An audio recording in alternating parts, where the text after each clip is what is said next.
Everyone, কেমন আছে সবাই? তো এখন বেরিয়ে পড়েছি, বোনের সাথে যাব। নীলষষ্ঠীর পুজো দিতে যাবে ও, তাই যাব। আজকে আর একা নই, আজকে সাঙ্গ পাঙ্গ সবার সাথেই যাচ্ছি। তো চলো মন্দিরে গিয়ে দেখা। নীলষষ্ঠী পুজোর দিন আমরা একটি মন্দিরে গিয়েছিলাম, আর সেটা পুরোটা তোমাদের ঘুরিয়ে দেখানো হয়নি, তো সেটাই এখন দেখাবো। গড়িয়া যুবতীর্থ মোড় একদম বাইপাসের ধারেই এই মন্দিরটি। মন্দিরে আমরা প্রবেশ করে গেছি, চলো এবার মন্দিরটা তোমাদেরকে ঘুরিয়ে দেখাবো।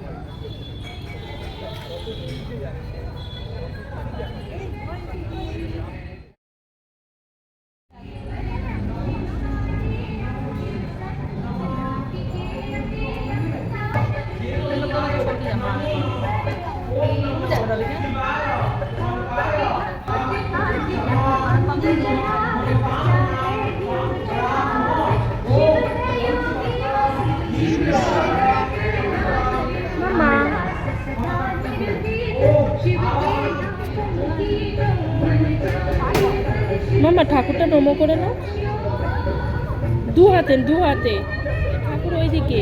হ্যাঁ মামা, ঠাকুর ওইদিকে।